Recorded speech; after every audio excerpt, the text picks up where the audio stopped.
สบายดีบรรดาทานยินดีต้อนรับบรรดาทานเข้าสู่ช่องกฎหมายเราเมื่อนี้ข้าพเจ้าจะนำพาบรรดาทานมารับรู้เกี่ยวกับวิธีการเขียนคำร้องขอประกันตัวผู้ถูกหาในคดีอาญาที่กฎหมายกำหนดโทษต่ำกว่า3 ปีลงมา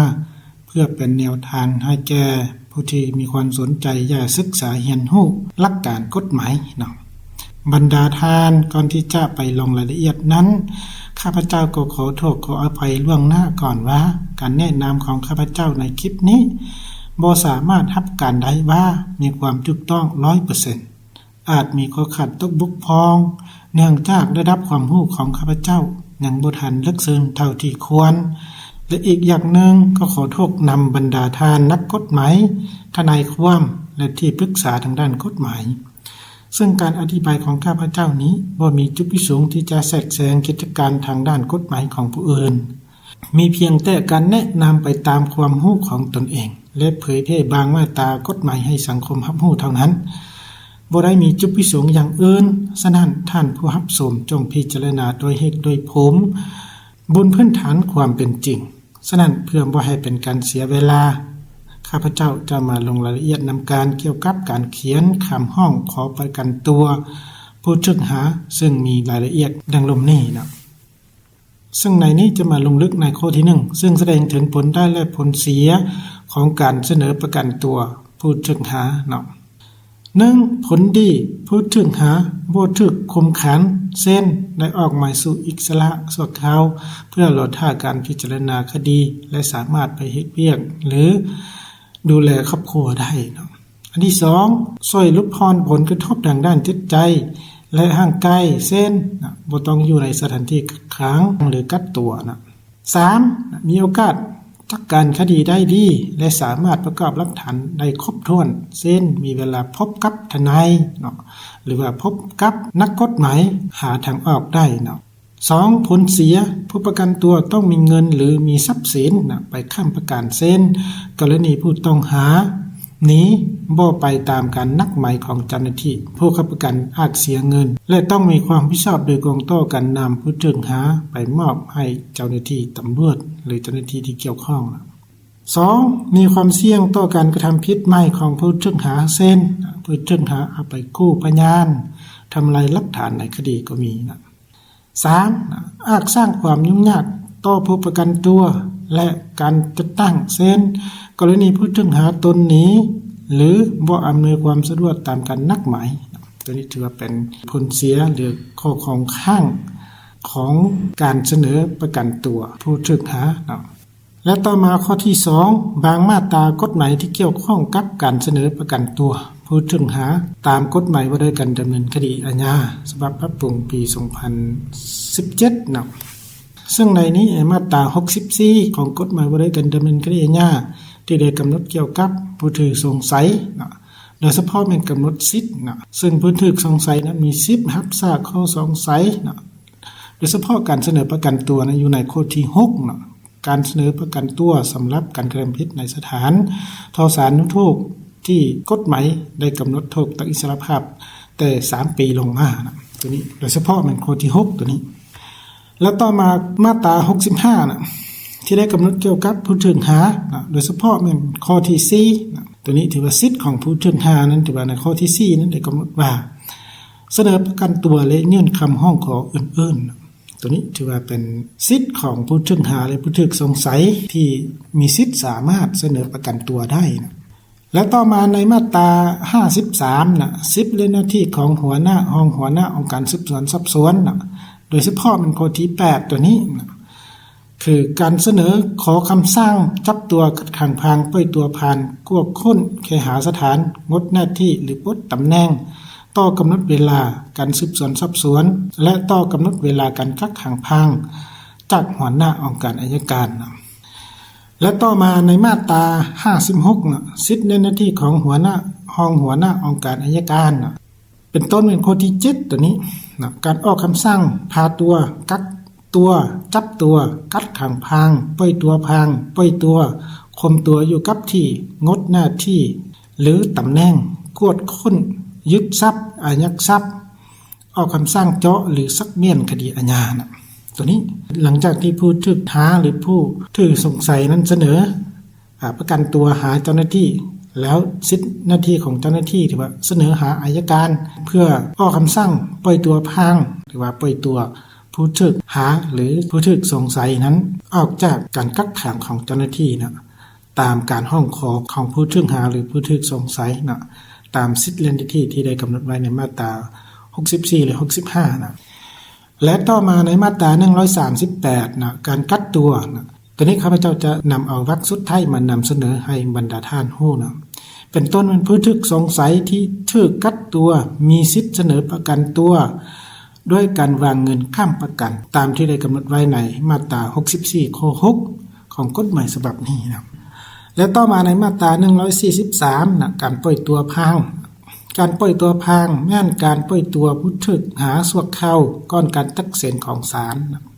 การปล่อยตัวพางต้องมีคำสร้างเป็นลายลักษณ์อักษรของหัวหน้าองค์การอัยการหรือศาลในเวลาดำเนินคดีหัวหน้าองค์การอัยการหรือศาลอาจตกลงปล่อยตัวพางโดยหน้าที่หรือปล่อยตามคำห้องขอของผู้ถูกหาองค์การจัดตั้งที่พวกเกี่ยวสังกัดอยู่ผู้ต่างหน้าผัวหรือเมียผู้ปกครองพ่อแม่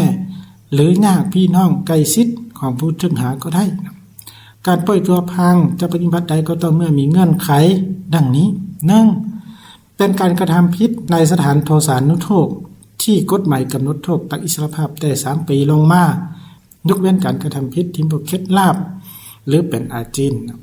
2. มีข้อมูลหรือพื้นฐานที่พาให้เชื่อมั่นว่าผู้ถูกหาหรือจำเลยจะบ่เอาตัวหลบหนีจะบ่ทำลายหลักฐานจะบ่ไปกระทำผิดใหม่อีกจะบ่ไปทำให้ผู้ถูกเสียหายพยานหรือผู้ถูกหาจะบ่ถูกทำให้จากผู้อื่นในการปล่อยตัวพางตามคำห้องขอของผู้ถูกหาองค์การจัดตั้งที่พวกเกี่ยวสังกัดอยู่ผู้ต่างหน้าผัวหรือเมียผู้ปกครองพ่อหรือแม่หรือญาติพี่น้องใกล้ชิดของผู้ถูกหานั้นให้วางเงินค้ำประกันตามแต่ละกรณี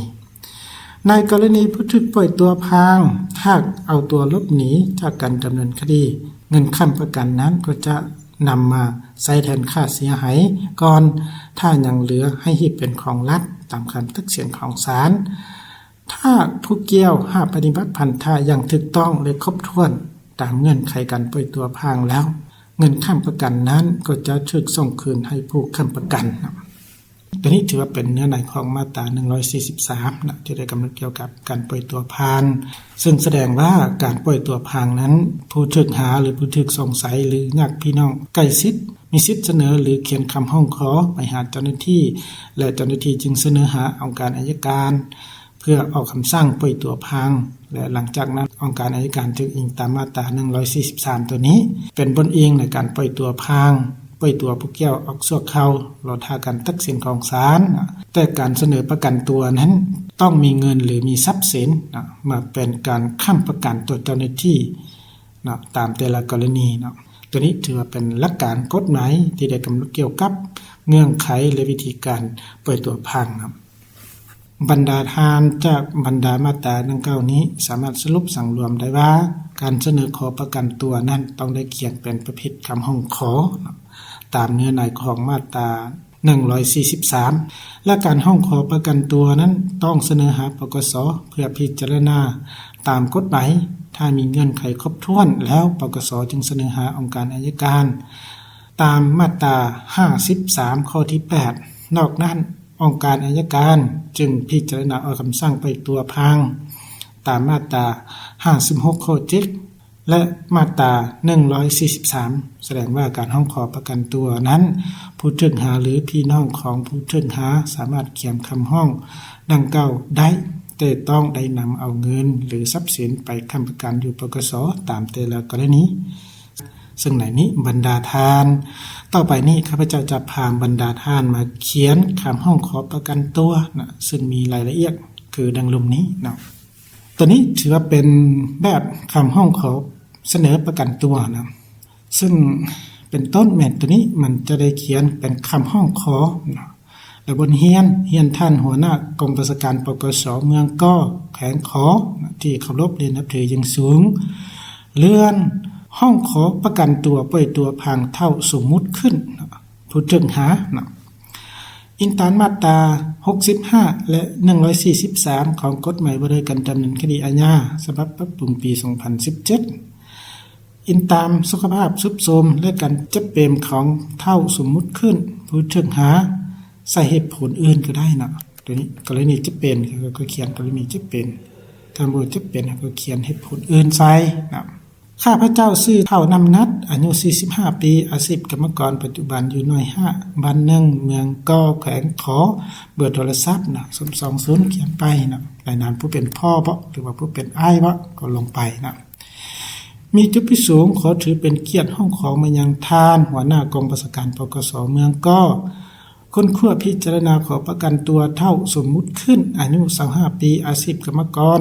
ปัจจุบันอยู่น้อย5บ้าน1เมืองกอแขวงขอที่เป็นผู้ถึงหาในข้อหาการลักทรัพย์ตามสำนวนคดีฉบับเลขที่12/ปกสลงวันที่1มันกร2026เพื่อปล่อยตัวพางและนำเอาผู้เกี่ยวไปเป็นปัวอยู่ห้องหมอแขวงขอโดยได้เอาเงินจำนวน10ล้านกีบตัวนี้หรือว่าเขามีใบบ่มีเงินเอาก็เอาใบตาดินตามแต่ใบตาดินฉบับเลขที่ลงวันที่ก็เขียนลงไป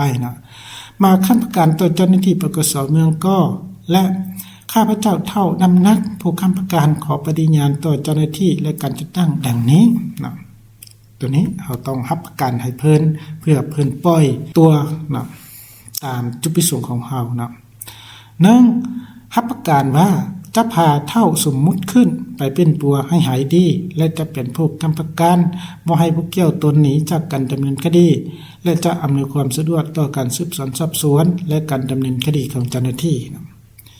2รับประกันบ่ให้ผู้เกี่ยวมีพฤติกรรมขัดขวางต่อเจ้าหน้าที่และมีความพร้อมที่จะนำเอาผู้เกี่ยวมาเสนอตัวและเข้าพบเจ้าหน้าที่ได้ทุกเวลาตามหมายเรียกหมายเชิญและการนัดหมายของเจ้าหน้าที่3รับประกันบ่ให้ผู้เกี่ยวไปกระทำผิดใหม่ทำลายหลักฐานบังคับนับผู้ทำให้ห่างไกลเครียดแค้นต่อเจ้าหน้าที่โจทก์ทางแพ่งและผู้อื่นและต่อมาข้อที่4รับประกันจะศึกษาอบรมให้ผู้เกี่ยวกลายเป็นคนดีมีสติเคารพระเบียบกฎหมายและองค์การตั้งพรรคลักษณ์ตัวนี้ถือว่าเป็น4หัวข้อหลักที่เราต้องได้ปฏิญาณต่อเจ้าหน้าที่หรือว่าเป็นการรับประกันต่อเจ้าหน้าที่แล้วอันต่อมาฉะนั้นจึงได้เขียนคำห้องขอมายังทานหัวหน้ากองบัญชาการปกสเมืองกอเพื่อค้นคว้าพิจารณาตามระเบียบการด้วยเรียนมาด้วยความเคารพและนับถืออย่างสูงที่บ้านวันที่18กุมภาพันธ์2026เซ็นผู้ห้องขอตัวนี้ถือว่าเป็นยั่งยืนจากตาแสงหรือว่ายั่งยืนจากในบ้านและสิ่งสำคัญเพื่อเป็นความน่าเชื่อถือและอีกอย่างนึงก็เป็นบนอิงให้เจ้าหน้าที่นั้นสามารถเชื่อมั่นว่าเขาเป็นผู้ค้ำประกันแท้มีที่อยู่จะแจ้งนั้นเขาต้องมีใบยั่งยืนที่อยู่มีสำเนาบัตรประจำตัวและสำเนาสมโนครัวและเอกสารที่เกี่ยวข้องนั้นคัดติดกับคำห้องตัวนี้เสนอหาปกสเพื่อให้เพิ่นพิจารณาซึ่งบรรดาทานเอกสารหรือว่าคำห้องขอนี้ให้บรรดาทานเข้าใจนำการว่าเทคนิคและวิธีการแต่งเอกสารนั้นบ่มีหลักการหรือว่ามีสูตรตายตัวในการแต่งเอกสารแต่ละแบบฉะนั้นในการแต่งเอกสารนั้นจึงขึ้นกับระบบแนวความคิดความรู้และประสบการณ์ของผู้แต่งเท่านั้นเนื่องจากว่ากฎหมายว่าด้วยเอกสารทางการมีเพียงแต่กำหนดของประกอบและกำหนดเป็นหลักการรวมเท่านั้นฉะนั้นการแต่งเอกสารคำห้องขอของข้าพเจ้านี้มันแต่งขึ้นมาตามทักษณะส่วนตัวโดยการผันขยายจากเนื้อในของมาตรา143ของกฎหมายว่าด้วยการดำเนินคดีอาญาเท่านั้นฉะนั้นบ่ฮู้ว่าถูกต้องตามรูปแบบและเทคนิคของเจ้าหน้าที่ที่เกี่ยวข้องหรือบ่หรือว่าถูกต้องตามจุดประสงค์ที่ทางองค์การจัดตั้งนั้นต้องการหรือบ่ฉะนั้นถ้าหากมีความผิดพลาดประการใดก็ขอโทษขออภัยนำและข้าพเจ้ามีความยินดีต้อนรับเอาคำคิดคำเห็นและการตำหนิของบรรดาทานผู้รับชมเพื่อนำมาปรับปรุงตนเองให้มีความรู้และมีการพัฒนาให้ดีขึ้นทีละก้าวฉะนั้นการนำเสนอของข้าพเจ้ามาฮอดนี้ก็ได้สิ้นสุดลงเพียงเท่านี้พบกันในคลิปหน้าขอขอบใจ